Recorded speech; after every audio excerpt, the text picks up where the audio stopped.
আজিজ ভাই না গোলাম আরাফাত উদ্দিন। ভাই পড়েন। 401, উম, উম, 402, কয়জন আছে আমরা? আলহামদুলিল্লাহ 403, উপস্থিত। 404, 405, 8 জন দেখাচ্ছে, 406, 8 জন, আপনি সহ 9 জন। 407, আচ্ছা 408, ঠিক হুজুর আছে, তাহলে 409, আমরা 405 হুজুর যে কয়জন লাভবাহিক। আছি শুরু করি আস্তে আস্তে সবাই জয়নাল আসবে। আমি আবেদিন। বলছি জি জুমার জুমার নামাজ এখান থেকে আচ্ছা, পড়েন একজন। জুমার জি নামাজ পড়ছি। 409, আচ্ছা পড়ি হুজুর আমি। 410, পড়েন। 411, জুমার নামাজ। জুমার 2 412, রাকাত জাহরি নামাজ 413, স্বতন্ত্র ফরজ। 414। এটা জোহরের বদল বা স্থলাবর্তী নয়।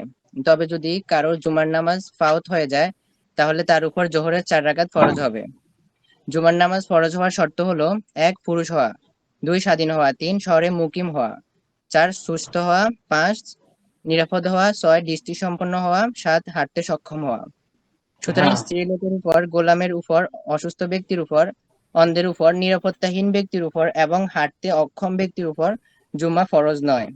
যাদের উপর জুমার নামাজ ফরজ নয় তারা জামাতে শরীক হলে তাদের জুমা সহি হবে এবং জোহর রহিত হয়ে যাবে।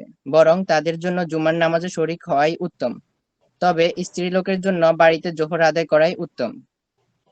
জুমার জামাত অনুষ্ঠানের জন্য শর্ত হলো 1 শহর হওয়া, 2 শাসক বা তার প্রতিনিধি উপস্থিত থাকা, 3 সাধারণের জন্য উন্মুক্ত স্থান হওয়া, 4 ইমাম ছাড়া 3 জন পুরুষের জামাত হওয়া, 5 এবং জামাতের উপস্থিতিতে খুতবা দেওয়া। জোহরের সময় হলো জুমার সময়। সুতরাং জোহরের সময়ের আগে বা পরে জুমার জামাত করা জায়েজ নয়। খুতবার সময় হলো জুমার আগে এবং জোহরের সময়ের মধ্যে। সুতরাং জোহরের সময় হওয়ার আগে কিংবা জুমার নামাজের পরে খুতবা দেওয়া সহি নয়। খুতবার সুন্নাত এই যে খতিব পাক অবস্থায় মিম্বরে বসার পর তার সামনে দাঁড়িয়ে আজান দেওয়া হবে। তারপর তিনি দাঁড়িয়ে খুতবা দেবেন। খুতবার শুরুতে আল্লাহ তাআলার হামদ, সানা, কালিমা শাহাদাত ও দুরূদ পাঠ করবেন। তারপর মানুষকে উপদেশ দেবেন এবং অন্তত একটি আয়াত তেলাওয়াত করবেন। খতিব পরপর 2টি খুতবা দেবেন এবং 2 খুতবার মাঝে সামান্য সময় বসবেন।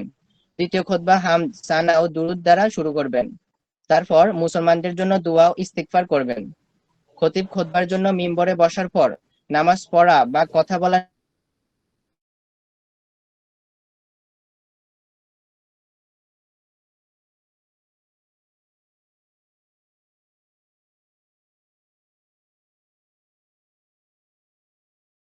ইমামের সালাম ফেরানোর পর তুমি উঠতে জুমার 2 রাকাত আদায় করবে। কয়েকটি মাসালা। 1 জুমার প্রথম আজানের সঙ্গে সঙ্গে বেচাকেনা ও সমস্ত কাজকর্ম বন্ধ করে জুমার জন্য রওনা হওয়া ওয়াজিব।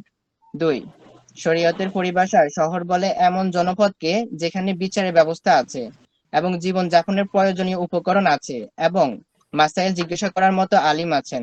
যদি তা না থাকে তাহলে সেটা হলো গ্রাম। এমন গ্রামে জুমা পড়া যায় না। 3 জুমার দিনে সুন্নাত হলো গোসল করা, খুশবু ব্যবহার করা এবং সবচেয়ে সুন্দর কাপড় পরা। 4 এক শহরে জুমার একাধিক জামাত হতে পারে, তবে বড় বড় মসজিদে এবং খোলা মাঠে জামাত করা উত্তম। 5 জুমার জামাত ফাওত হয়ে গেলে তার উপর জোহরের নামাজ ফরজ হবে। 6 যার কোনো ওজর নেই তার জন্য জুমার জামাত হওয়ার আগে জোহর পড়া হারাম, আর ওজরওয়ালাদের জন্য জামাত শেষ হওয়ার পর জোহর পড়া মুস্তাহাব। 7 ওজরওয়ালাদের ক্ষেত্রে জুমার দিন শহরে জামাতের সাথে জোহর পড়া মাকরুহ, বরং তার একা একা জোহর পড়ে নিবে তারা একা একা জোহর পড়ে নিবে। হয়েছে হুজুর। আলহামদুলিল্লাহ। এগুলো সবার মুখস্থ হয়েছে না? জি। আরেকজন পড়েন, আরেকজন জুমার নামাজ এখান থেকে পড়েন।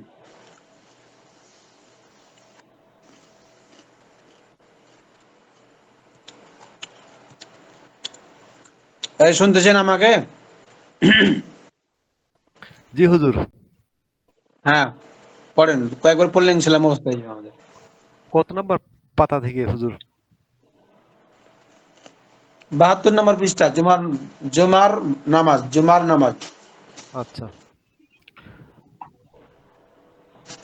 জুমার দুই রা- আহ, জু- জু- জুমার নামাজ, জুমার 2 রাকাত আহ, জাহারি নামাজ স্বতন্ত্র ফরজ। এটা জহরের বদল বা স্থলাবর্তী নয়। তবে যদি হুম। কারোর জুমার নামাজ ফৌত হয়ে যায় তাহলে তার উপর জহরের 4 রাকাত ফরজ হবে।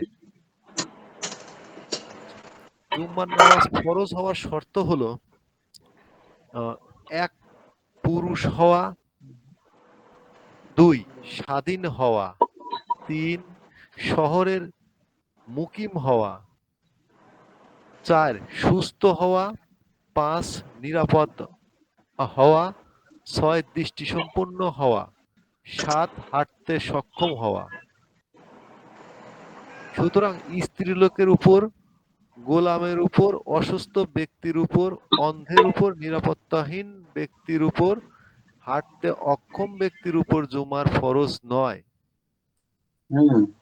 আচ্ছা, তো এখানে একটা প্রশ্ন আছে, জুমার নামাজ ফরজ হওয়ার শর্তগুলোর মধ্যে 3 নাম্বারটা শহরের মুকিম হওয়া, হ্যাঁ, এই জিনিসটা বুঝতে পারি নাই। শহরের মুকিম হওয়া বলতে শহরে অবস্থান করেনেওয়ালা ব্যক্তি হইতে হবে আর কি। শহরে ও, যারা থাকে তাদের উপরে জমা ফরজ, যারা নিতান্ত মানে প্রত্যন্ত জেলা গ্রামাঞ্চল যেখানে মানুষ বসবাস করে, যেখানে শহরে কোনো অভাব নাই, হুম, এরকম জায়গাতে জমা সহি না। এই জন্য বলছেন শহরের মুকিম হওয়া মানে শহরে অবস্থান করতে হবে। বাংলাদেশে এরকম কোনো জায়গা নাই যেখানে জমা হবে না। এখন প্রায় সব জায়গাতেই শহরের মতোই দোকান, তারপরে উম, জেলা শহর, তারপরে জেলা শহরের পরে মানে থানা শহর আচ্ছা, বা এমন উপজেলা শহর। হুজুর এমনও জায়গা আছে দুর্গম হুজুর চর অঞ্চল, পাবনাতে জুম্মা ফরজ নাই, পাবনা হসপিটালে। বুঝছেন, এমনও জায়গা আছে দুর্গম চর হুম। অঞ্চল, যেখানে শত শত মানে জায়গা চর অঞ্চল, ওখানে কিছু বসতি বাস করে, যেটা আমাদের এখানে মানে বলা হয় চরি, মানে চরের লোকদেরকে চরি বলা হ্যাঁ, হয়। ওইরকম যদি হয় তাহলে ওখানে জুমার নামাজ সহি হবে না। তবে বাংলাদেশে প্রায় এরকম জায়গা খুবই কম নজরে পড়ে না, থাকতেও পারে। আচ্ছা, আর তারপরে বল। যারা নিরাপত্তাহীন ব্যক্তির ক্ষেত্রে বলা হয়েছে, মানে কি যারা ওই যে সীমান্তের রক্ষী বাহিনী বা এরকম, তাদেরকে কি আরে না, নিরাপত্তাহীন? আসামি আসামি জেলখানায়, জেল খাটে আসামি। ও আচ্ছা, নিরাপত্তাহীন ব্যক্তির কয়দিন? উপর। আচ্ছা, যাদের উপর জুমার নামাজ ফরজ নয়, তারা জামাতে শরিক হলে তাদের জুমা সহি হবে। যেমন জোহর রহিত হয়ে যাবে এবং তাদের জন্য জুমার নামাজ শরিক হওয়াই উত্তম। তবে স্ত্রী লোকের জন্য বাড়িতে জোহর আদায় করাই উত্তম। আচ্ছা, জুম্মার হ্যাঁ, নামাজ, জুমার জামাত অনুষ্ঠানের জন্য শর্ত হলো: 1, শহর হওয়া। 2, শাসক বা তার প্রতিনিধি উপস্থিত থাকা। 3, হুম, সাধারণের জন্য উন্মুক্ত স্থান হওয়া। 4, ইমাম ছাড়া 3 জন পুরুষের জামাত হওয়া এবং জামাতের উপস্থিতিতে খুতবা দেওয়া। এখন এখানে একটা কথা বলি, সেটা হচ্ছে কি যে 2 নাম্বারটা, অর্থাৎ শাসক বা তার প্রতিনিধি উপস্থিত থাকা। তা আছে তো, মেম্বার থাকে না, প্রতি মহল্লায় মেম্বার আছে না, ওয়ার্ড মেম্বার। এই শাসক বা প্রতিনিধি উপস্থিত থাকা বলতে আগের জামানায় যেমন দেশ তো চলতো ইসলামিক হুকুমাত অনুযায়ী, ওই ক্ষেত্রে যারা ইসলামিক, যারা আলেম অথবা যারা প্রতিনিধিত্ব দেয়, আহ, এমন হতে পারে কোনো আহ, যেমন আল্লাহ রাসূল আগে গভর্নর পাঠাতো না বিভিন্ন দেশে, আমির পাঠাতো না, এই ধরনের লোককে বলা হয় প্রতিনিধি আরবিতে। আর এখনকার যুগে যেগুলো চলে আসছে সেটা হচ্ছে যে আমাদের যেমন রাজতন্ত্র গণতন্ত্র হিসাবে যেগুলো আসছে সেগুলো হচ্ছে কমিশনার, তারপরে মনে করেন যে চেয়ারম্যান, মেম্বার। চেয়ারম্যান, মেম্বার, এগুলোকে বলা হয়। তো এখন তো প্রায় সব জায়গাতে এরকম প্রত্যেকটা ওয়ার্ডে ওয়ার্ডে তো মেম্বার আছে বা কমিশনার আছে। এই জন্য এখন আর জুমার জন্য এগুলো বাধা বিঘ্নতা না। এখন জুমা সব জায়গাতেই আলহামদুলিল্লাহ বাংলাদেশের আহ ওরকম জায়গা নাই যেখানে জুমা হবে না, তবে কিছু জায়গা হুজুর এক থাকতে পারে। জায়গায় শুধু জুম্মা হবে না, এক জায়গায় শুধু নাই, শুধু পাবনা হসপিটালে শুধু হুজুর। হুজুর, এখন আমি যেটা বলতে চাচ্ছিলাম যে উপস্থিত থাকা শাসক, অর্থাৎ এখন তো মনে করেন একটা ওয়ার্ডে একজন মেম্বার আছে, কিন্তু একটা ওয়ার্ডে 2টা মসজিদ আছে, তাইলে সেই ক্ষেত্রে কি হবে? এখন এই আমাদের শাসক বা উপস্থিত হওয়ার অর্থ হলো এরকম যে যাতে করে গন্ডগোল বা কোন ধরনের অনৈতিকতার সৃষ্টি না হয়, এই জন্য শাসক উপস্থিত থাকা বা তার প্রতিনিধি উপস্থিত থাকা, এই জন্য এই শর্তটা লাগানো হয়েছে। এর দ্বারা আমাদের দেশে কি এখন মনে করেন শাসক মানে যেখানে দেশের আইন সবসময় বহাল আছে, এই জন্য এখানে আর ওই ধরনের আপত্তি আসবে না। আচ্ছা, জি, বুঝতে পারছি। তারপর জহরের সময় হলো জুম্মার সময়, সুতরাং জহরের সময়ের আগে বা পরে জুমার জামাত করা জায়েজ নয়, এটা বুঝতে পারছি। হুম। আচ্ছা, খুতবার সময় হলো জুমার আগে, খুতবার সময় হলো জুমার আগে এবং জহরের সময়ের মধ্যে, সুতরাং জহরের সময় হওয়ার আগে কিংবা জুমার নামাজের পরে খুতবা দেওয়া সহি নয়। খুতবার সুন্নত, যেমন জি বলেন হুজুর। ঈদের নামাজের খুতবা হলো কখন? নামাজের পরে। আর জুমার নামাজের খুতবা হলো কি? নামাজের আগে। তো যে নামাজের যখন যেটা আসে তখন সেটাই করতে হবে, এর বাইরে না। এই জন্য নামাজের আগে খুতবা, নামাজের আগে খুতবা পড়তে হবে, পড়লে হবে না। আর যেমন ঈদের নামাজের পরে খুতবা, আগে পড়লে হবে না, সেরকম। তারপর পড়া। খুতবার সুন্নত এই যে খতিব পাক অবস্থায় মিম্বরে বসার পর তার সামনে দাঁড়িয়ে আজান দেওয়া হবে, হুম। তারপর তিনি দাঁড়িয়ে খুতবা দিবেন। খুতবার শুরুতে আল্লাহ তাআলার হামদ, সানা, কালিমা, শাহাদাত ও দরুদ পাঠ করবেন। হ্যাঁ, তারপর মানুষকে উপদেশ দিবেন এবং অন্তত একটি আয়াত তেলাওয়াত করবেন। হ্যাঁ। তাহলে এই যে এখানে যেটা বলা হলো সেটা হচ্ছে যে খুতবার মধ্যে হামদ, মানে আল্লাহর প্রশংসা থাকবে, খুতবার মধ্যে দুরূদ থাকবে, খুতবার মধ্যে জাতির উদ্দেশ্যে কথা থাকবে, এগুলো সব মিলিয়ে হবে খুতবা। যেমন এখন কোরআনের মধ্যে খুতবা শুরুতে পড়া হয় কিনা, হাম সানা এগুলো পড়া হয়, দুরূদ পড়া হয়। তারপরে মনে করেন যে কোরআনের আয়াত থাকে, হাদিস থাকে, যে এই সব মিলে কি হয়, খুতবার একটা পরিপূর্ণ রূপ হয়। কিন্তু হুজুর, খুতবা তো দুইটা দেওয়া হয়, এটা বাংলায় দেওয়া, এটা বাংলা, এটা আরবিতে দেওয়া হয়। আরবিতে কি হাম দুরূদ তারপরে জাতির উদ্দেশ্যে কথা থাকে না? হাদিস গুলো কি, হাদিস কোরআন আয়াত গুলো তো, এগুলো তো মানুষকে সতর্ক করার জন্য তো আয়াতে কারিমা নাযিল হয়েছে। কিন্তু মানুষকে সতর্ক করার জন্য তো হাদিস, আল্লাহ রাসূল এগুলো বলেছেন। তো এইগুলোই হচ্ছে দুইটা খুতবা দেওয়ার উদ্দেশ্যটা কি হুজুর?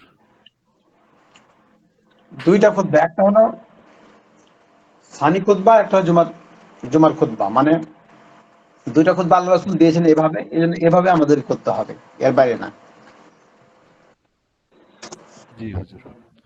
খতিব অর্থাৎ খুতবার খতিব পরপর পরপর দুটি খুতবা দেবেন এবং দুই খুতবার হ্যাঁ, মাঝে সামান্য সময় বসবেন। দ্বিতীয় খুতবা হাম, সানা, দরুদ দ্বারা শুরু করবেন, তারপর মুসলমানদের জন্য দোয়া ও ইস্তিগফার করবেন। খতিব হ্যাঁ, খতিব খুতবার জন্য মিম্বরে বসার পর নামাজ পড়া বা কথা বলা নিষেধ, এমনকি সালামের জবাব ও হাসির জবাব দেওয়াও নিষেধ। তার মানে এটা বলা হচ্ছে যে খতিব যখন খুতবার সময় মিম্বরে বসে পড়বেন তখন এই এই হ্যাঁ, সালামের জবাব বা হাসির জবাব দেওয়া নিষেধ। মিম্বার বলতে ওই যে তিনটা যে উঁচু জায়গা জায়গা থাকে ওইটাই তো বলে হুজুর। হুম? হ্যাঁ, এটাকে মিম্বার বলা হয়। তুমি যদি তাশাহুদের অবস্থায় ইমামের সাথে শরিক হতে পারো তাহলে তুমি জুমার জামাত পেয়েছো বলে ধরা হবে। সুতরাং ইমামের সালাম ফিরানোর পর তুমি উঠে জুমার 2 রাকাত আদায় করবে। ও হ্যাঁ, সিস্টেমটা ওই অন্যান্য নামাজের মতনই, হয়তো দেখা যাচ্ছে যে আমি যায়া মানে হয়তো 1 রাকাত পাইছি আর 1 রাকাত মানে পাইনি, সেম সিস্টেমেই পড়তে হবে। হুম, আচ্ছা, কয়েকটি মাসালা। 1 নাম্বার, জুম্মার প্রথম আজানের সঙ্গে সঙ্গে বেচাকেনা ও সমস্ত কাজকর্ম বন্ধ করে জুমার জন্য রওনা হওয়া ওয়াজিব। 2, শরিয়তের পরিভাষায় শহর বলে বলে এমন জনপদকে যেখানে বিচারের ব্যবস্থা আছে এবং জীবনযাপনের প্রয়োজনীয় উপকরণ আছে এবং মাসাইল জিজ্ঞাসা করার মতো আলিম আছে। যদি তা না থাকে তাহলে সেটা হলো গ্রাম। ও এই যে শহরের ব্যাখ্যাটা দিছে, এমন হ্যাঁ, এখানে গ্রামে কথাটা স্পষ্ট হলো না? এখানে আগের মাসলাটা স্পষ্ট হয়ে গেল। জি জি জি, এমন গ্রামে জুম্মা পড়া যায় না। তার মানে এই 2 নম্বরের যে পর্যন্ত যেগুলা বলা হয়েছে এইগুলা না থাকলে সেটা গ্রাম এবং সেই গ্রামে জুমা পড়া যায় না, এটাই এই ব্যাখ্যাটা এখানে হ্যাঁ। বলছে। 3 নাম্বার, জুমার দিনে সুন্নত হলো গোসল করা। জুমার দিনে সুন্নত হলো গোসল করা, খুশবু ব্যবহার করা এবং সবচেয়ে সুন্দর কাপড় পরা। জি। কথা হুজুর ঠিকই আছে, কিন্তু মসজিদে যায় দেখি যে টুপি 7 দিন না 10 দিন না 2 মাস খাসা নাই, ময়লা তেল কাষ্টি হয়ে আছে। এরকম অনেক মুসল্লিরও আছে। হ্যাঁ, আছে তো অনেক। 4 নাম্বার, এক শহরে জুমার একাধিক জামাত হতে পারে। অর্থাৎ এক শহরে জুমার একাধিক জামাত হতে পারে, তবে বড় বড় মসজিদে এবং খোলা মাঠে জামাত করাই উত্তম। তার মানে এখানে বলছে একটা শহরে একাধিক, মানে একটা শহরে তো অনেকগুলা মসজিদ থাকে, তার মানে ওইটাই বোঝাচ্ছে যে একটা মসজিদ, অনেকগুলা মসজিদে এটা জামাত হতে পারে, তবে বড় বড় বড় মসজিদে বা খোলা মাঠে জামাত করাটাই উত্তম। মানে একত্রে সবাই মিলে পড়লে সেটা আরো বেশি ভালো, খন্ড খন্ড পড়ার হ্যাঁ, থেকে। এখানে এটাই বুঝাচ্ছে। বড় জামাত হলে, যত বড় জামাত হবে তত বেশি সওয়াব, এই জন্য বড় কথা বলছি আমি। 5 নাম্বার, জুমার জামাত ফৌত হয়ে গেলে তার উপর জহর নামাজ ফরজ হয়ে যাবে। এটা যে এই করোনার সময় আগে যেটা বলতে নিষেধ, চান। করোনার সময় হ্যাঁ। জুমার নামাজ নিষিদ্ধ করি, খালি জহরের নামাজ পড়া হতো, এটাই সেম সিস্টেমের মতনই। 6 নাম্বার, যার কোনো ওজর নেই তার জন্য জুমার জামাত হওয়ার আগে জহর পড়া হারাম। এটা বুঝলাম না হুজুর এই পর্যন্ত, ওজর বলতে কি আবার বোঝাচ্ছে? আবার পড়েন। যার কোনো ওজর নেই তার জন্য জুমার জামাত হওয়ার আগে জহর পড়া হারাম। মনে করেন যে আপনি সুস্থ মানুষ, আপনার উপর জুমা ফরজ, তাই না? জি। কিন্তু আপনি এমন এক জায়গাতে আছেন যেখানে জুমার নামাজ আপনি পড়তে পারবেন না, বা পড়তে চাইলেও আপনার দ্বারা সম্ভব না। এরকম একটা কোন পরিস্থিতির মোকাবেলায় বা কোন জায়গাতে আপনি অবস্থান করছেন। তো এখন জুমার নামাজ, ধরেন যে আপনার এলাকার মসজিদে আহ, কথার কথা 1:30টার সময় অনুষ্ঠিত হয়, অথবা 1:15টার সময় অনুষ্ঠিত হয় বা আরম্ভ হয়। তো এখন আপনি চাইলে ওই জুমার নামাজ ওদিকে শেষ না হওয়ার আগ পর্যন্ত আপনি জোহরের নামাজ পড়তে পারবেন না। কেন করতে পারবেন না? যে এখনো আপনার উপর থেকে জুমার হুকুম সাকেত হয়নি। জুমা পড়া হয়ে গেলে, যখন চারিদিকে জুমার নামাজের আহ আরম্ভ হয়ে যাবে বা শেষ হয়ে যাবে, তখন আপনার উপর থেকে জুমার নামাজের হুকুমটা রহিত হয়ে যাবে। জোহরের নামাজের তখন হুকুমটা আপনার উপর আসবে। এই জন্য জুমার আগে জোহর করতে পারবেন না। 7 নাম্বারটা, ওজর ওয়ালাদের ক্ষেত্রে জুমার দিন শহরে জামাতের সাথে জহর পড়া মাকরু এবং তারা একা একা জহর পড়ে নেবে, এটা বুঝছি। এবার প্রশ্নমালা। 1 নাম্বার, জুমার নামাজ ফরজ হওয়ার শর্তগুলো আলোচনা করো। ওই যে ওইখানে তো পড়িয়ে আসলাম। জুমার বলেন, নামাজ, বলেন। এই যে জুমার কতগুলো? নামাজের যে শর্ত পড়িয়ে আসলাম না, এই যে হ্যাঁ, এখানে দেখে দেখে বলবেন না, না দেখে কোন। শহর হওয়া, তারপরে শাসক বা প্রতিনিধি উপস্থিত থাকা, তারপর উন্মুক্ত স্থানে আপনাদের স্থান হওয়া। মুখস্থ করার জন্য, আপনার মুখস্থ এটা না করেননি তো। কেন? জুম্মার এগুলো ফরজ হওয়ার শর্ত হচ্ছে ইমাম ছাড়া আবার যে পুরুষ হওয়া, স্বাধীন তিনজন। হওয়া, শহরে মুকিম হওয়া, সুস্থ হওয়া, নিরাপদ হওয়া, দৃষ্টি 7টা শর্ত সম্পন্ন আছে না? হওয়া, ও হ্যাঁ, হাঁটতে সক্ষম হওয়া। এটা জি হচ্ছে জি, জুম্মা ফরজ, ফরজ হওয়ার শর্ত। ফরজ। 7টা। জুমার নামাজ 7টা সহি হওয়া। শর্ত আছে, 7টা শর্ত মনে রাখতে হবে, পরীক্ষাতে আসবে এগুলো। আর আচ্ছা অবশ্যই আমি এখন জু- উত্তর দিয়ে দিলাম, নাম্বার দিয়ে দিয়েন। আচ্ছা, জুমার জামাত যদি সহি পাবেন হওয়ার ইনশাআল্লাহ। শর্তগুলো আলোচনা করো আর শহরের পরিচয় দাও। ওই যে পড়ে আসলাম যেটা আপনার তা ওখান বলেন, থেকে। আহ, জুমার সহি হওয়ার শর্ত আলোচনা করেন। ওই যে শহর হওয়া, শাসক বা প্রতিনিধি উপস্থিত হওয়া, উন্মুক্ত স্থান হওয়া, ইমাম ছাড়া 3জন মানে পুরুষের সাথে জামাত হওয়া, জামাত। ওই হুম, জন্য আপনাদেরকে রিভাইসটা আমি কয়েকবার দেওয়াচ্ছি, যে এখন দুবার পড়লে পারে। 5টা নিয়ম। হ্যাঁ, 1 ওই নম্বর হচ্ছে শহর হওয়া, তারপরে শাসক বা শাসকের তরফ হতে প্রতিনিধি থাকা। 3 নাম্বার হচ্ছে সাধারণ জনগণের জন্য উন্মুক্ত হওয়া, যেন যে কোনো মানুষ হাজির হতে পারে। ইমাম ছাড়া আরো 3জন যেন পুরুষ ব্যক্তি থাকা জমাতে, এবং জামাতের উপস্থিতিতে খুতবা দেওয়া। এটা আচ্ছা। হচ্ছে আর যেটা বলছে শহরের পরিচয়, যেখানে জনপদে বিচার ব্যবস্থা, তারপরে জীবনযাপনের প্রয়োজনীয় উপকরণ, মাসাইল জিজ্ঞাসা করার মতন আলিম আছে, ওই সেই জায়গাটাকেই শহর বলা হয়। হুম। ওইটা শহরের যে পরিচয়টা দিছে আর কি। তারপরে 3 নাম্বারটা হচ্ছে গ্রামে জুমার হুকুম গ্রামে কি? জুমার হুকুম কি এবং গ্রাম কাকে বলে, বলেন কাকে দেখি বলে? এটা বলেন। গ্রামে জুমার হুকুম হচ্ছে গ্রামে জুম্মা পড়া জায়েজ নাই। গ্রামের নিয়ম হচ্ছে যে যেখানে জনপদে বিচারকের ব্যবস্থা নাই, জীবনযাপনের প্রয়োজনীয় জিনিসপত্র সবকিছু ভালোভাবে পাওয়া যায় না, মাসলা মাসাইল জিজ্ঞাসা করার জন্য আলেম পাওয়া যায় না, এইগুলো এরকম একটা জায়গাকে গ্রাম বলা হয়। আর এই গ্রামে জুমার নামাজ পড়া যায় না। সহি না? সহি না। আচ্ছা, সুন্দর হয়েছে। 4 আপনাকে হুজুর, নাম্বারটা। 100 দিয়ে দেব ইনশাআল্লাহ। 4 তাহলে নম্বরটা হুজুর বলেন। এই প্রশ্নগুলো উত্তর দেওয়া রইলো, নাম্বার শুধু দিয়ে দেবেন প্রশ্ন আসলে। 4 নাম্বারটা, জুমা শেষ হয়ে গেছে কিংবা শেষ না হলেও অজু করে গিয়ে ইমামকে শুধু তাশাহুদ হতে পাওয়া যাবে, এখন কি এখন করণীয়? কি করণীয় এখন বলেন, কি করণীয় করণীয় বলেন। হচ্ছে যে ইমাম সাহেব সালাম ফিরে দেওয়ার পরে মুক্তা দিয়ে উঠে বাকি নামাজটা পড়ে নেবে। হ্যাঁ, বাকি নামাজগুলো একে একে পড়ে নেবে। আচ্ছা, 5 নাম্বার, ফেরারি খুনের আসামির উপর কি জুমা ওয়াজিব?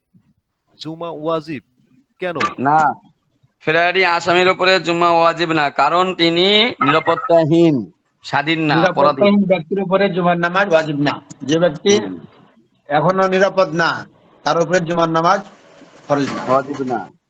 6 নাম্বারটা বলা হয়েছে, খুতবা জি। খুতবা চলাকালে গোলযোগ হলে এবং ইমাম ও 3 জন অন্ধ লোক শুধু রয়ে গেল, এখন তাদের কি করণীয় এবং কেন? আচ্ছা বলেন খুতবা এটা। চলা খুতবা খুতবা চলা চলাকালে গোলযোগ হলো এবং ইমাম ও তিনজন অন্ধলোক শুধু রয়ে গেল, এখন তাদের কি করণীয়? তারা ওই ইমাম আর তিনজন যে ব্যক্তি রয়ে গেছে, এই ব্যক্তি তিনজনকে নিয়ে জামাত করে নেবে, খুতবার তিনজনে মিলে জুমার নামাজের জামাত করে নেবে। এটা আচ্ছা, আমি একটু এটা বলছি আপনাদের। 6 নম্বরটা, খুতবা চলাকালে আহ, গোলযোগ হলো এবং ইমাম ও তিনজন অন্ধ লোক, ইমাম ও তিনজন অন্ধ লোক শুধু রয়ে গেল, এখন তাদের কি করণীয় এবং কেন? তাহলে এখানে যেটা বলা হলো, এখানে দৃষ্টি খুতবা সম্পন্ন, চলাকালে হ্যাঁ, এখানে গোলযোগ বলছে হলো। তো ওই যে দৃষ্টি সম্পন্ন হওয়া মানে অন্ধ লোকের জন্য তো জুম্মা ওয়াজিব না, কিন্তু তো হ্যাঁ, ওরা রয়ে গেছে এখন, তাহলে তো সেখানে জুম্মা পড়ে নেবে, ইমামও তো আছে। হ্যাঁ, এখানে বিষয়টা হলো যে জুমার জন্য, জুমার জামাত সহি সহি হওয়ার জন্য শর্ত হলো যে জামাত হওয়া। তো জামাত হওয়া বলতে এখানে কয়জন লাগবে জামাত হওয়ার জন্য? তিনজন, ইমাম তিনজন ব্যতীত ইমাম বাদে। তিনজন হওয়া লাগবে। এখন তিনজনের মধ্যে দুইজন ভালো, একজন হচ্ছে অন্ধ। তাহলে এক্ষেত্রে মাসলাটা কি হবে? মাসলাটা হবে যে যেহেতু অন্ধ উপস্থিত হয়েইছে, আছে উপস্থিত, এই জন্য হুম, জুমার নামাজটাই পড়তে হবে।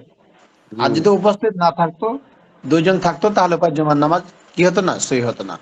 যেহেতু তার অন্ধ মানে ব্যক্তি উপস্থিত হয়ে গেছে, এজন্য জুমার নামাজটাই পড়তে হবে। তার মানে হুজুর, এটা এটা বলা হচ্ছে যে যদি ইমাম বাদে যদি যে বাকি 3 জন লোক অন্ধ হলেও যদি উপস্থিত থাকা অবস্থায় থাকে, তাহলে সে জুমার নামাজটা পড়তে হ্যাঁ, হবে। হ্যাঁ, হ্যাঁ, উপস্থিত থাকলে, আর কাউকে উপস্থিত করার জন্য ধরে নিয়ে আসতে হবে এরকমটা নয়, বা উপস্থিত আছে এই জন্য এখানে জুমার নামাজটাই কি হবে, পড়তে হবে। 7 নম্বর, মুসাফির কি জুমার ইমাম ও খতিব হতে পারে? হ্যাঁ, পারবে, যদি উপস্থিত থাকে ওখানে, তাহলে জুমার ইমাম হতে পারবে, খতিব হতে পারবে। হ্যাঁ, এমনি সাধারণত এই ফরজ, এই 5 ওয়াক্তের এগুলো নামাজেও তো কি হতে পারবে, ইমাম হতে পারবে। আচ্ছা, 7 নম্বর হলো, 8 নম্বর, জুমার খুতবা সুন্নাত তরিকা বয়ান করো। ইমাম সাহেব খুতবার সময় মেম্বারে উঠে বসবে, তা ইমাম সাহেবের সামনে একজন দাঁড়াইয়া সোজাসুজি আজান দেবে। ইমাম সাহেব উঠবে, উঠার পরে অজু অবস্থায় উঠবে, উঠার পরে হামদ পড়বে, সানা পড়বে, কালেমা শাহাদাত পড়বে, দরুদ পড়বে, কিছু নসিহাত পেশ করবে কোরআন হাদিস মোতাবিক, এবং একটা ছোট, কমসে কম একটা ছোট হোক আর বড় হোক, কোরআন শরীফ আয়াত তেলাওয়াত করবে। এবং একটু সামান্য একটু বসবে, আবার কি দ্বিতীয় খুতবার জন্য উঠবে, হামদ সানা পড়বে, দরুদ শরীফ পড়বে, কালেমা তাইয়্যিবা পড়বে, এবং সমস্ত মুসলমানদের জন্য, এদের জন্য দোয়া করবে, কল্যাণের জন্য দোয়া করবে। এই হচ্ছে সুন্নত। জুমার দিনের সুন্নাত কি কি? 9 নম্বর, ইমাম অজু ছাড়া এবং ইমাম ওযু ছাড়া এবং বসে খুতবা দিলে কি জুমা হবে? না, হবে না। ইমাম ওযু ছাড়া এবং বসে খুতবা দিলে কি জুমা হবে? মানে ইমাম ওযু নাই আবার বসে খুতবা দিচ্ছে, তাহলে কি হবে? নো, নাহি হোগা। অবশ্যই হবে না। মানে খুতবা দেওয়ার জন্য দাঁড়ানো শর্ত, খুতবা জি, দেওয়ার জন্য ওযু ছাড়া দাঁড়ানো শর্ত। খুতবা হয়ে যাবে, কিন্তু দাঁড়ানো শর্ত, হ্যাঁ, দাঁড়াতে হবে। দাঁড়াতে হবে। মানে আমরা যেটা জুমার আমাদের এলাকায় বিভিন্ন জায়গাতে মানে সিস্টেমটা ভিন্ন ভিন্ন। যেমন আমার এখানে আহ, বয়ান আলাদা, জুমার খুতবা আলাদা। আর কোন কোন জায়গাতে আছে আহলে হাদিসরা যেটা করে, মানে ওদের বয়ান এবং খুতবা একটাই, মানে ওরা বয়ানকেই খুতবা বলে। আর ওটা এভাবে বাংলায় চালু। খুতবা দেয়, আরবি আর পড়ে বাংলা না। খুতবা, আরবিটা মানে ওদের ওদের দলিল হলো যে আমাদের দেশের ভাষা অনুযায়ী আমরা খুতবা দেব। কিন্তু হুজুর, সাহাবা আজমাইন রাদিয়াল্লাহু তাআলা আনহুম দেরকে নবীজি সাল্লাল্লাহু আলাইহি সাল্লাম জীবদ্দশায় বিভিন্ন রাষ্ট্রে পাঠিয়েছে। তো তারা তাদের বিভিন্ন রাষ্ট্রের ভাষা অনুযায়ী খুতবা দেন নাই, বরং মদিনার অর্থাৎ নবী সাল্লাল্লাহু আলাইহি সাল্লাম যে ভাষায় খুতবা দিয়েছেন আরবি ভাষায়, সেই ভাষায় খুতবা দেওয়ার কারণে কি করেছেন, এখন আমরা এই আরবিতে খুতবাটা দিই।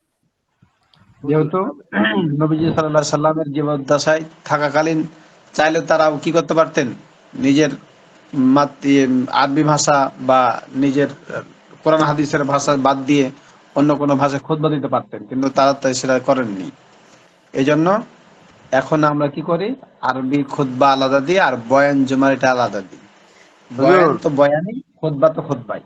হুজুর, হুম। ওই যে রাজ্জাক বিন ইউসুফের একটা ওই লাইনে একটা লোক আছে, কি যেন নাম, ও আবার আলাদা একটা কনসেপ্ট বার করছে, মানে কনসেপ্ট রেডি করছে, এখন আপডেট হয় নাই, বলে বার করবে। কোন আলে হাদিস বলবো। মুজাফফর নাকি? হ্যাঁ, মুজাফফর, মুজাফফর মুজাফফর, মুজাফফর। মুজাফফর বিন মহসিন। হ্যাঁ, মহসিন, ও কয় যে আমি একটা কোয়ানশিপ বার করছি, কিছুদিন পরে পাবেন। মানে ওর কোয়ানশিপ উল্টে দিয়েছে, ও এখন বাংলাদেশ বলে জীবিত আছে, অন্য জায়গায় তো মরেই যেত গা। হুজুর, আচ্ছা, তারপরে আসি আমি আমরা 10 নম্বর। নাটোরে আহ, নাটোরে গেছিলাম একটা কাজের জন্য। তো তো একটা মসজিদে জুম্মার নামাজ পড়তে গেলাম। এখন দেখি কি ওই ইমাম সাহেব ওইখানে একটা গোল টেবিল আছে, যেখানে মেম্বার সুজাই একটা গোল টেবিল আছে, ওই গোল টেবিলের পর বসি মানে উনি খুতবার বয়ান দিচ্ছে। তো এইটা আমি কখনো দেখি নাই অন্য না, আমি তো দেখছি যে সবাই মানে ওই মেম্বারের উপর বসি এবং দাঁড়ায়, এই দুই দুই ভাবেই দেয়। কিন্তু ওইখানে এক কাঠের প্লাস্টিকের টেবিল আছে, ওই টেবিলটা নিয়ে আসি, ওইখানে বসে উনি খুতবা দেন, যেভাবে মানে স্কুলের টিচাররা যেভাবে পড়ায় সে ছাত্রদেরকে সেম সিস্টেমের মতন। তাই না আর কি। না, আহলে হাদিসদের মেলায় বিভিন্ন রকম মতামত, কোনটা বলবো। আচ্ছা, যেটা আমরা এখানে যেটা আছে এটা আমল করার চেষ্টা করবো ইনশাল্লাহ, যারা আমরা ইমাম আছি ইনশাল্লাহ। বিশেষ ভাবে আচ্ছা, 10 নম্বরটা দেখি আমরা, জুমার দিনের সুন্নাত কি কি এটা বলেন। জুম্মার দিনে গোসল করা সুন্নত, খুশবু লাগানো সুন্নত, আর নতুন জামা সবচেয়ে কাপড়, উত্তম নতুন পোশাক পোশাক পরা পরা। সুন্নত। কিন্তু টুপিটা তেল মাশাআল্লাহ। লাগাওয়ালা পড়তে পারবে নাকি ডাক্তার ভাই? হ্যাঁ, আর এই টুপি তেল মরিচাওয়ালা পড়তে পারবে টুপিটা? না আচ্ছা। এখন বিষয়টা হচ্ছে যে অনেকে পুরান জামা কাপড় পরেই আসে, তাতে সমস্যা নাই, কিন্তু কিছু মানুষের টুপি গুলা দেখলে পরে মনে হয় যে 3 বছর ধরেও খাসে না। তো এটা তো এরকম না আছে, তো খাসাটা, অনেক মানুষ আছে। না খাসাটা এটা এটা মানে এটা আমি মনে করি সেটা এটা আসলে পরিষ্কার পরিচ্ছন্নতা এটা আদত, এমানের মানে অঙ্গ, এমানের অঙ্গ ইমানের হিসেবে অঙ্গ, বলবো। বুঝছেন? কিন্তু আচ্ছা, ঠিক আছে, আপনারা একটু থামেন, সময় অনেক পার হয়ে গেল, ক্লাস শুরু করতে হবে। আচ্ছা, আজকে যেটা আমরা পড়বো, দুই ঈদের নামাজ, এখান থেকে নতুন পড়া শুরু হবে। তা আজকে আমরা জুমার আলোচনা শেষ করলাম, আর এখন শুরু করব হচ্ছে কি, দুই ঈদের নামাজ, মানে ঈদুল ফিতর আর ঈদুল আজহার, এই দুই নামাজের বর্ণনা এখন শুরু হবে। তা জুমার আলোচনার দ্বারা আমরা অনেক কিছু শিখতে পারলাম, জানতে পারলাম, যেগুলো আমাদের অনেকেরই জানা ছিল না। তাহলে এখন ঈদের নামাজের ঈদ থেকে আমরা অনেক কিছু শিখতে পারবো ইনশাআল্লাহ। তো সবাই প্রত্যেকে একটু খেয়াল করি সবাই, আর একটু এদিকে কর্ণপাত করি। প্রত্যেক জাতির উৎসবের দিন আছে, ইহুদি, খ্রিস্টান, বৌদ্ধ সব নিজ নিজ ধর্মের কি আছে, উৎসবের দিন আছে। ঈদুল ফিতর ও ঈদুল আজহা হলো মুসলমানদের উৎসবের দিন। তাহলে ঈদুল ফিতর এবং ঈদুল আজহা হলো মুসলমানদের কিসের দিন? উৎসবের দিন। ঈদুল ফিতর হলো রমজানের শেষে শাওয়ালের প্রথম তারিখে, আর ঈদুল আজহা হলো জিলহজের 10 তারিখে। অন্যান্য জাতি তাদের উৎসবের দিনে খেলাধুলা, গান বাজনা ও আমোদ ফুর্তিতে মেতে ওঠে। আমরা ঈদের জামাতে শরিক হয়ে আল্লাহর শুকর আদায় করি এবং বৈধ উপায়ে আনন্দ করি। তাহলে এখানে যে কথাটা বলা হলো, কথাগুলো কত সুন্দর। ইসলাম বা ইসলাম ধর্মটা কত সুন্দর, যে অন্যান্য জাতি আল্লাহকে ভুলে গিয়ে খেলতামাশাই আনন্দ, আত্মহারা, আহ, মানে অনৈতিক কাজের সাথে জড়িত হয়ে যায়। যেমন বিশেষভাবে হিন্দুদের যে পূজার দিন আসে বা পূজা যখন তাদের চলে, তো মনে করেন যে কি অবস্থা, তো তাদের ধর্মটাই কেমন, অনৈতিকতার দিকে মানুষকে টানে বেশি।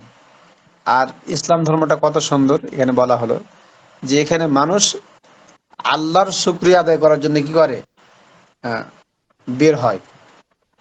তা আমরা ঈদের জামাতে শরীক হই কার জন্য? আল্লাহর শুকর আদায় করার জন্য এবং বৈধ উপায়ে আনন্দ করি। এই দিনে আমরা আমাদের পরিবারদের সাথে সময় কাটাই, কত সুন্দরভাবে আমরা এই ঈদটা পালন করি। তারপরে ভালো খাবার দাবারের ব্যবস্থা থাকে, ভালো জামা কাপড়ের ব্যবস্থা থাকে, আল্লাহর শুকরিয়া আদায় করি, আল্লাহর হুকুমগুলো পালন করার চেষ্টা করে। কোরবানির দিন কোরবানির যে হুকুমগুলো আছে সেগুলো পালন করি। কিন্তু মানুষ অনৈতিকতার দিকে আহ, চলে যাচ্ছে। এগুলোকে ফেরানোর দরকার কাদের? আমাদের, যারা এখন বিশেষভাবে ঈদের দিন বা বিশেষ বিশেষ করে কোনো এই ঈদের দিনগুলো তো মানুষ এখন এই কাজটা মানে এই অনৈতিকতা গুলো করছে। যেমন আহ, বিভিন্ন আমাদের এদিকে দেখা যাচ্ছে যে গাড়ির উপরে বা কোনো গাড়ি ভাড়া করে বক্স বাজায় আর তার রাউন্ড দিচ্ছে। এগুলো অনৈতিকতা, সমাজ বিরোধী কাজ, ইসলাম বিরোধী কাজ। এগুলো দেখতে খারাপ লাগে, এই জন্য এগুলো থেকে বিরত থাকতে হবে। মোট কথা, ইসলাম যতটুকু সমর্থন করেছে অতটুকু করতে হবে, এর বাইরে নাই। নবীজি সাল্লাল্লাহু আলাইহি সাল্লাম মদিনায় হিজরত করার পর দেখলেন যে মদিনার লোকেরা দুইটি বিশেষ দিনে আমোদ ফুর্তি ও খেলাধুলা করে। তিনি জিজ্ঞাসা করলেন, এ দুটি কিসের দিন? লোকেরা বলল, জাহিলিয়াতের যুগ থেকে এ দুটি বা এ দুদিন আমরা উৎসব এবং খেলাধুলা করে থাকি। তাহলে জাহিলি যুগের প্রথা তারা কি করে? তারা অনুসরণ করে, খেলাধুলা আনন্দ ফুর্তি তারা করে। কারা ছিল তারা? নবীজি সাল্লাল্লাহু আলাইহি ওয়াসাল্লাম যখন মদিনায় এসে দেখলেন যে মদিনাবাসীরা তারা এই দুটা দিনে কি করে? বিশেষ আনন্দ ফুর্তি করে। নবীজি সাল্লাল্লাহু আলাইহি ওয়াসাল্লাম বললেন, তাহলে কি বললেন? তিনি বললেন, আল্লাহ তোমাদেরকে এ দুটি দিনের পরিবর্তে আরো উত্তম দুটি দিন দান করেছেন, আর তা হলো ঈদুল আজহা ও ঈদুল ফিতর। তাহলে আল্লাহ তাআলা কি করলেন? তাদের ওই দুটা দিনকে পরিবর্তন করে দুটাই ঈদের দিন দিলেন মুসলমানদের জন্য। সেগুলো কি? একটা হচ্ছে ঈদুল আজহা, আর একটা হচ্ছে ঈদুল ফিতর। এই দুটা আনন্দের দিন মুসলমানদের জন্য আল্লাহ নবী ধার্য করে দিলেন। হিজরতের প্রথম বছর দুই ঈদ পরিবর্তিত হয়েছে। ঈদুল, তাহলে কি বললো এখানে? আর তা হলো ঈদুল আজহা ও ঈদুল ফিতর। হিজরতের প্রথম বছর দুই ঈদ পরিবর্তিত হয়েছে। মানে নাজিল হয়েছে। এখানে এখানে যেটা বললো যে হিজরতের পর যে বছর গেছেন সে বছরই দুটা ঈদ পাওয়া গেছে। জুমার নামাজ ফরজ আর ঈদের নামাজ ওয়াজিব। দেখেন এখানে আমরা যে বিষয়টা জানতে পারলাম সেটা হচ্ছে যে জুমার নামাজ হচ্ছে ফরজ, আর ঈদের নামাজ কি? ওয়াজিব। তাহলে ঈদের নামাজের থেকে গুরুত্ব বেশি হলে কিসের নামাজের? জুম্মার আহ, নামাজ। জুমার নামাজের। তাহলে জুমার নামাজটা হলো ফরজ আর ঈদের নামাজ হচ্ছে ওয়াজিব। তাহলে ঈদের নামাজের থেকেও গুরুত্বপূর্ণ নামাজ হচ্ছে জুমার। যাদের উপর জুমার নামাজ ফরজ তাদেরই উপর ঈদের নামাজ ওয়াজিব। যাদের উপর জুমার নামাজ ফরজ নয় তাদের উপর ঈদের নামাজও ওয়াজিব নয়। মানে আগে যে মাসলাগুলো গেল ওখানকার মাসলা আর এখানকার মাসলা, ঈদের নামাজের মাসলা কি একই। অভিন্ন নয়, একই। তাহলে জুমার নামাজ ফরজ আর ঈদের নামাজ কি ওয়াজিব। যাদের উপর জুমার নামাজ ফরজ তাদের উপরই ঈদের নামাজ কি হবে ওয়াজিব হবে। অর্থাৎ এরকম মাসলাগুলো যেমন বলা হলো গ্রাম হওয়া চলবে না, শহর হওয়া লাগবে। ঠিক ওরকম ভাবে ঈদের নামাজের জন্য কি লাগবে, শহর হওয়া লাগবে। বিভিন্ন যে মাসলাগুলো 7টা শর্ত গেল, তারপরে 5টা গেল, এগুলো সব মিলিয়ে কি ঈদের নামাজের হুকুম। যাদের উপর জুমার নামাজ ফরজ নয় তাদের উপর ঈদের নামাজও ওয়াজিব নয়। তারপরে দেখেন, জুমা ও ঈদের জামাত অনুষ্ঠানের শর্ত অভিন্ন। জুমার জুমা ও ঈদের জামাত অনুষ্ঠানের শর্ত অভিন্ন, মানে দুটার আলাদা আলাদা। অভিন্ন মানে দুটার হুকুম কি একই। তাহলে জুমার নামাজের যে শর্ত ঈদের নামাজের সেই একই শর্ত। জামাত অনুষ্ঠিত হওয়ার জন্য ঈদের নামাজের জুমার নামাজের যে শর্তগুলো আছে ওই শর্তগুলো যেমন ঈদের নামাজেরও। জুমার নামাজের আর ঈদের নামাজের শর্ত কি অভিন্ন, মানে একই একই শর্ত। তবে ঈদের জামাতের জন্য খুতবা শর্ত নয়। এটা দেখেন, ভালো করে খেয়াল করেন। তবে ঈদের নামাজের জন্য খুতবা শর্ত নয়, সুন্নাত এবং ঈদের খুতবা হয় জামাতের পরে। তাহলে ঈদের নামাজের জন্য খুতবা দেওয়াটা কি না শর্ত না, মানে দিতেই হবে, জরুরি, এরকমটা না। তাহলে কি বললো সুন্নাত। তাহলে খুতবা দেওয়াটা হচ্ছে সুন্নাত এবং ঈদের খুতবা হয় জামাতের পরে। ঈদের নামাজের খুতবা কখন হয়, নামাজ পড়ার পরে। তাছাড়া ইমাম ও একজন মুক্তাদি মিলেই ঈদের জামাত হতে পারে। তাহলে ঈদের নামাজের জন্য দেখেন এখানে কিছু ছাড় আছে, ব্যতিক্রম।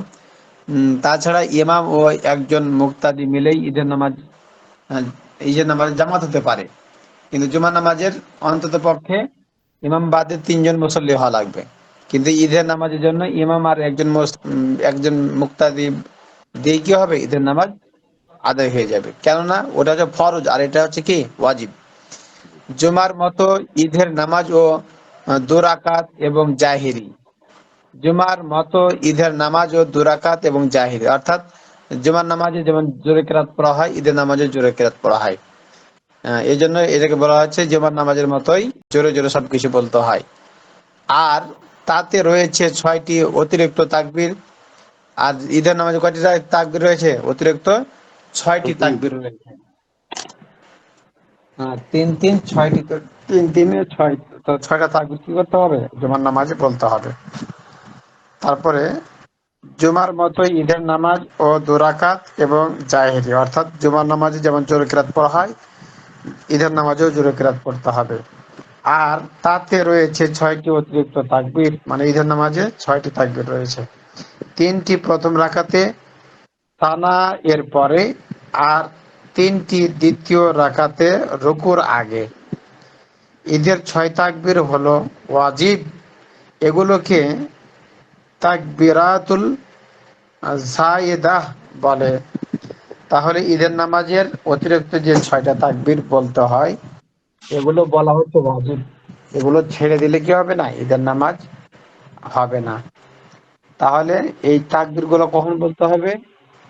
প্রথম 3টি প্রথম রাকাতের সানা পড়ার পরে তাকবীর বলবে। চতুর্থ কি বলে, সানা পড়ার পর 3টা তাকবীর দিবে, তারপরে আউযুবিল্লাহ বিসমিল্লাহ বলে সূরা ফাতিহা সূরা মিলাবে, তারপরে কি করবে, রুকুতে যাবে। আর 3টি দ্বিতীয় রাকাতে রুকুর আগে, এবং 3টি হচ্ছে কি রুকুর আগে পড়বে দ্বিতীয় রাকাতে। 6 তাকবীর হলো ওয়াজিব। এগুলোকে তাকবীরাতুল তাকবীরাতুল জায়েদা, মানে অতিরিক্ত তাকবীর বলা হয়। ঈদের নামাজের সময় হলো সূর্য তীর পরিমাণ উপরে ওঠার পর থেকে জাওয়ালের আগ পর্যন্ত।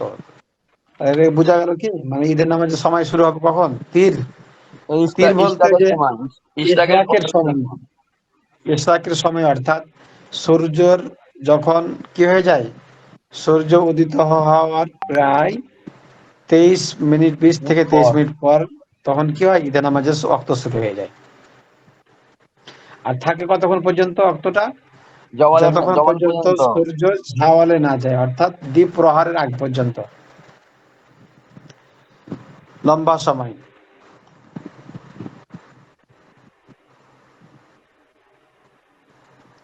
এইভাবে ঈদের নামাজ পড়ো। এখানে নিয়মটা দিয়ে দিস আর কি। আচ্ছা, আমরা এখানে আরবিটা একটু পড়ি তো। ঈদের নামাজের সময় হলো সূর্য তীর পরিমাণ উপরে ওঠার পর থেকে জাওয়ালের আগ পর্যন্ত। এখানে এক দেওয়া আছে, ইজা ইরতিফাআত নাহারু দাখালা ওয়াক্তুল ঈদি ইলা জাওয়াল, ইলা জাওয়াল। আর এখানে বলে ইজা ইরতিফাআন নাহার, যখন ইরতিফা যখন কি হয়, সূর্য উদিত হয়, দাখালা ওয়াক্তুল ঈদ ইলা জাওয়ালি, তখন থেকে ওয়াক্ত শুরু হয় কোন পর্যন্ত?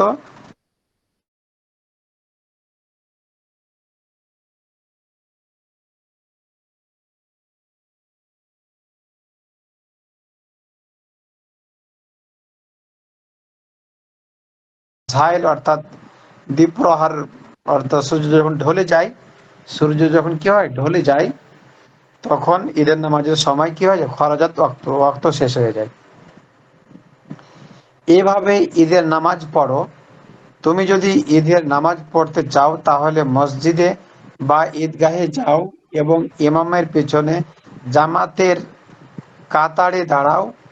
ইমাম যখন তাকবীরে তাহরিমা বলে তখন তুমিও ঈদের নামাজ, ঈদের নামাজের নিয়াত করে এবং ইমামের পেছনে ইক্তেদার নিয়াত করে তাকবীরে আহ, আহ, কি বললো, এবং তাহরিমা ইমামের তাকবীর। পিছনে ইক্তেদার নিয়াত করে তাহারিমার তাকবীর বলো এবং হাত বাঁধো।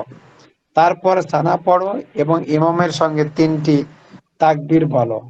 প্রতিবার 2 হাত কানের লতি পর্যন্ত তোলো এবং হাত না বেঁধে সোজা ছেড়ে দাও এবং তারপর হাত বেঁধে চুপ করে থাকো। ইমাম নিঃশব্দে আউযু বিল্লাহি মিনাশ শাইতানির রাজিম এবং বিসমিল্লাহির রহমানির রহিম পড়বে। তারপর সশব্দে ফাতিহা পড়েন এবং ফাতিহার সঙ্গে অন্য সূরা যোগ করবেন। তারপর তুমি ইমামের সঙ্গে রুকু সিজদা করো, যেমন 5 ওয়াক্ত নামাজে করে থাকো। এভাবে কি করবে, ঈদের নামাজ পড়বে।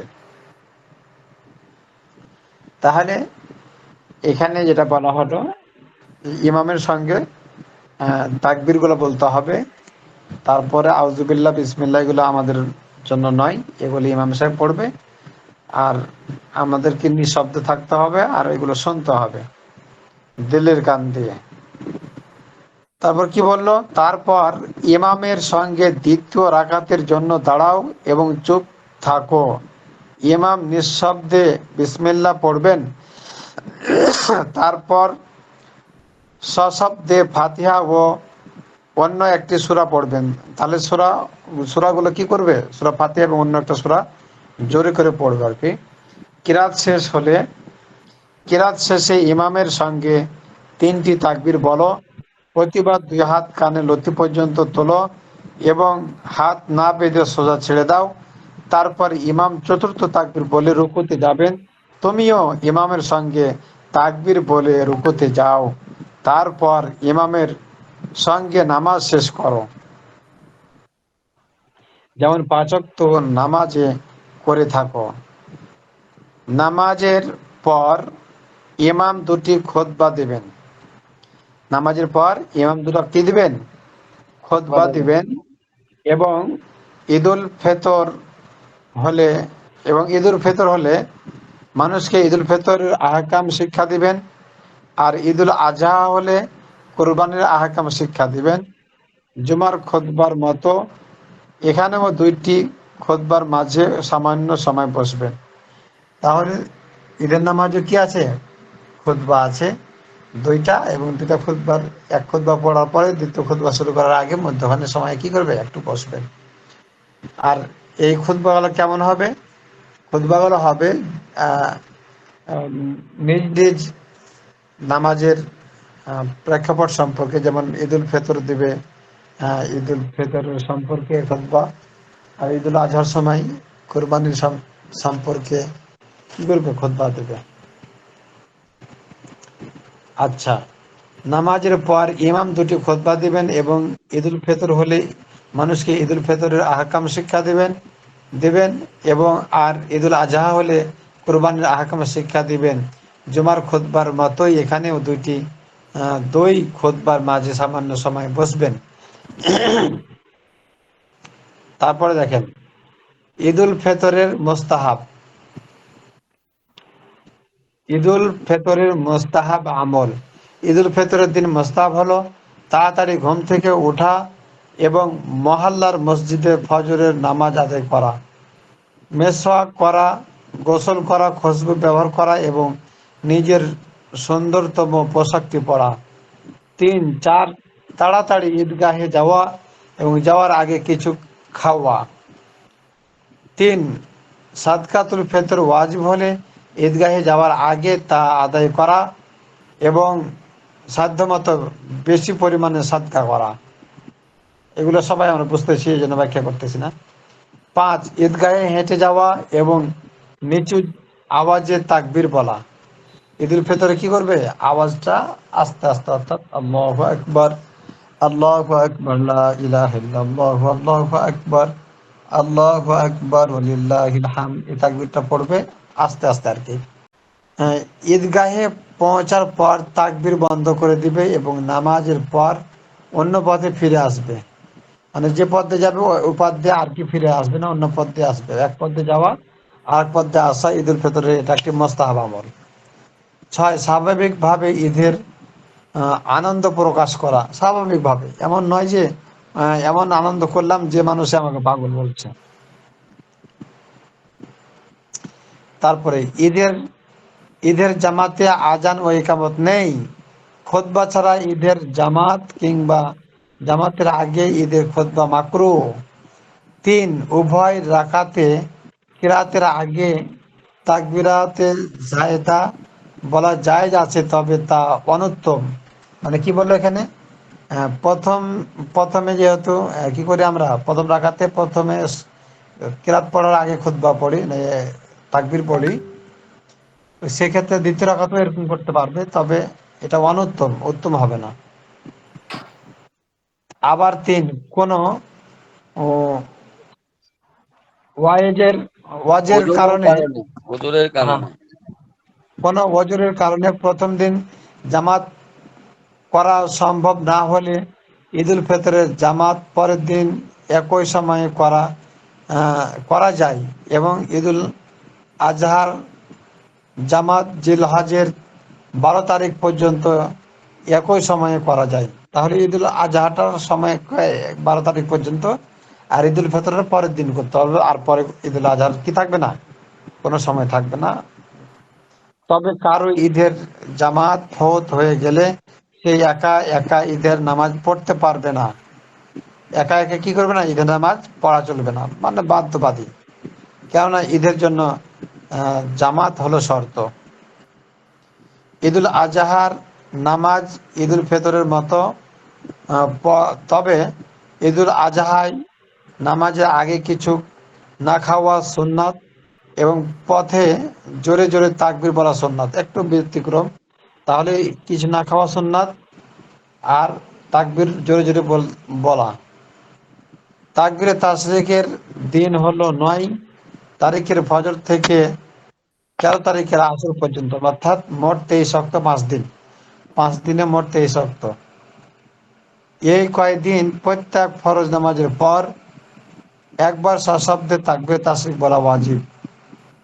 নারী পুরুষ, মুকিম মুসাফির ও শহর গ্রাম সকলের উপর তা ওয়াজিব। জামাতের সঙ্গে নামাজ পড়ুক কিংবা একা। তাকবীরে তাশরিক হলো এই: আল্লাহু আকবার, আল্লাহু আকবার, লা ইলাহা ইল্লাল্লাহু, আল্লাহু আকবার, আল্লাহু আকবার, ওয়ালিল্লাহিল হামদ। 6, ঈদের নামাজের আগে বাড়িতে ও ঈদগাহে নফল পড়া মাকরুহ। তা ঈদের নামাজের আগে কোনো নামাজ পড়বে না। আর নামাজের পর ঈদগাহে নফল পড়া মাকরুহ হলেও বাড়িতে পড়া মাকরুহ নয়। প্রশ্নমালা এখানটায় থাকে। অনেক সময় হয়ে গেল। মাল্লা পর্যন্ত। হ্যাঁ, হুজুর হ্যাঁ, কি খবর হুজুর বলেন? হুজুর নাই, হ্যাঁ, হুজুর বলেন, একটা শুনতে প্রশ্ন পাচ্ছি ছিল। আমি। হুজুর ছুটিতে বলেন। আছে। কোরবানি কোরবানি যারা দেয়, যার নামে কোরবানি দেওয়া হয়, আহ, যেমন গরু ছাগল জবাই দেওয়ার আগে কি উনি কিছু খাইতে পারবে না? হ্যাঁ, কি? খাওয়াটা হচ্ছে মুস্তাহাব। না, এটা হচ্ছে না খাওয়াটা হচ্ছে মুস্তাহাব। আর খেতে পারবে। মানে জবাই দেওয়ার আগে খাইতে পারবে না আচ্ছা, নাকি? কুরবানি ঈদ মাসালা যেটা বলা হলো সেটা হচ্ছে যে কুরবানির নামাজ, অর্থাৎ ঈদের নামাজ পড়তে যাওয়ার সময়, মানে ঈদের নামাজ পড়তে হ্যাঁ, যাওয়ার সময় ফিরে আসা পর্যন্ত কোনো কিছু না খাওয়া, অর্থাৎ এটা তো কুরবানির গোশত স্বাভাবিক থেকে। সবার জন্য। হ্যাঁ, এর জি জি, এটা কুরবানির গোশত থেকে খাওয়াটাই হচ্ছে কিন্তু প্রথম একটা মুস্তাহাব কাম। এবং এটা যিনি কোরবানি দিচ্ছে বা যার নামে কোরবানি দেওয়া হইতেছে, এটা সবার ওনার মাসালাটা কি হবে? সবার জন্য সবার কুরবানি দিচ্ছে তার জন্য, আর যে নামাজের কুরবানি পরে দিচ্ছে মোতাবেক তার আর জন্য। কি, তারা যেমন নামাজের পরে খাইতে হবে। নামাজের হ্যাঁ, পরে সবাই খেতে পারবে, আর কোরবানিদাতারা ওই কোরবানির পশুর গোস্ত দিয়ে প্রথম খানা খাবে। এটা হচ্ছে একটা সুন্নত এটা মোস্তাহাব। মোস্তাহাব আমল। এটার হ্যাঁ, জন্য এটা একটা এটা জি হলো জি, মোস্তাহাব। মোস্তাহাব আমল। রোজার মানে এর ঈদের, আগে অর্থাৎ খাইলে ঈদুল সমস্যা নাই। ফিতরের না খাইলে কোনো সমস্যা নেই। ও, খাইলে কোনো মানে এমনি সমস্যা নেই। জবাই দিয়ে গোস্ত দিয়ে খাইলেও মানে ভালো নাকি? সুন্নত। হ্যাঁ, হ্যাঁ, মোস্তাহাব এটা একটা হচ্ছে ভালো আমল। মোস্তাহাব আমল। জি জি এটা জি, হচ্ছে যে বুঝতে পারছি। যদি চাই কেউ কার এই জন্য? আমলটা করতে পারে, আর যদি কেউ চাই যে খাবে তো অসুবিধা নাই।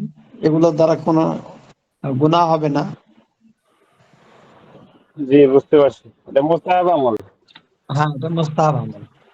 উত্তম আমল, করা দরকার। আচ্ছা, একদম। এখান থেকে থাক। হ্যাঁ, জি। জি জি হুজুর, ইনশাআল্লাহ।